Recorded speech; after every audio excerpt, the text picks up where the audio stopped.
সরকারিভাবে করোনা পরীক্ষার জন্য কোনো ল্যাব নেই চাঁদপুরে।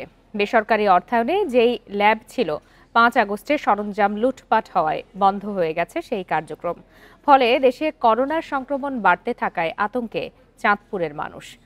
হাসপাতাল কর্তৃপক্ষ জানায় 5 আগস্ট সারা দেশের মতো চাঁদপুরে ভাঙচুর ও লুটপাট করা হয়। ও সময় শহরের নতুন বাজার কদমতলা এলাকায় করোনা পরীক্ষার RT-PCR ল্যাবের মেশিন ও সরঞ্জাম লুটপাট ও অগ্নিসংযোগ করা হয়। বান্ডেল থাকলে প্রতি সেনমানিতে টাকা বাঁচবে। বিকাশ সেনমানি বান্ডেল কিনে জিতুন প্রতি লেনদেনে। এতে করে বন্ধ রয়েছে করোনা পরীক্ষার একমাত্র প্রতিষ্ঠানটি। ফলে রোগীদের করোনা পরীক্ষা করতে যেতে হচ্ছে কুমিল্লায়। দ্রুত করোনা ল্যাবের কার্যক্রম শুরু করার তাগিদ স্থানীয়দের।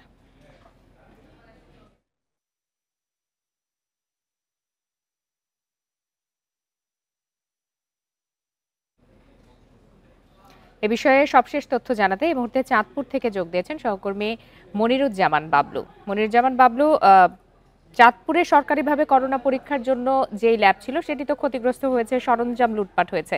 সেক্ষেত্রে নতুন করে কবে নাগাদ এটি চালু হতে পারে, কি বলছে সংশ্লিষ্টরা?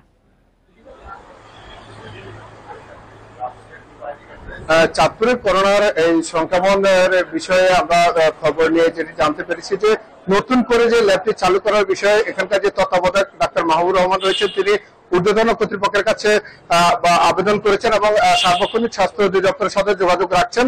তিনি বলছেন যে স্বাস্থ্য মন্ত্রণালয় থেকে নতুন করে ল্যাবের যে সরঞ্জামাদি রয়েছে সেগুলো যদি সরবরাহ করা হয় তাহলে কিন্তু এখানে করোনা পরীক্ষা করা হবে, আর তা না হলে এখানে কিন্তু করোনা পরীক্ষা করানো যাচ্ছে না।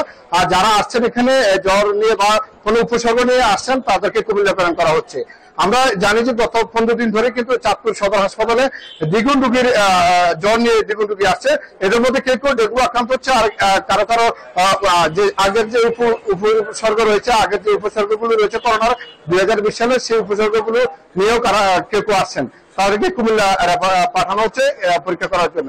এছাড়া এখানে যে করোনার যে চিকিৎসার জন্য সকল পর্যাপ্ত ব্যবস্থা রেখেছেন, শুধুমাত্র পরীক্ষাটি এখানে নেই। আমরা প্রতিবেদনে বলেছিলাম যে 5 আগস্টে যে ঘটনা ঘটেছে সেখানে দীপুমণির যে বাসাটি, সেখানে ল্যাবের যে সরঞ্জামগুলো ছিল সেগুলো লুটপাট এবং অগ্নিসংযোগ করা হয়েছে। তার কারণে কিন্তু সেখানে আর কোনো ল্যাবের যে PCR সহ কোনো সরঞ্জাম সেখানে নেই।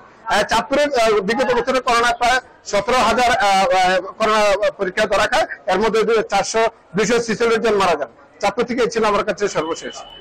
জানাচ্ছিলেন সহকর্মী মনিরুজ্জামান বাবলু।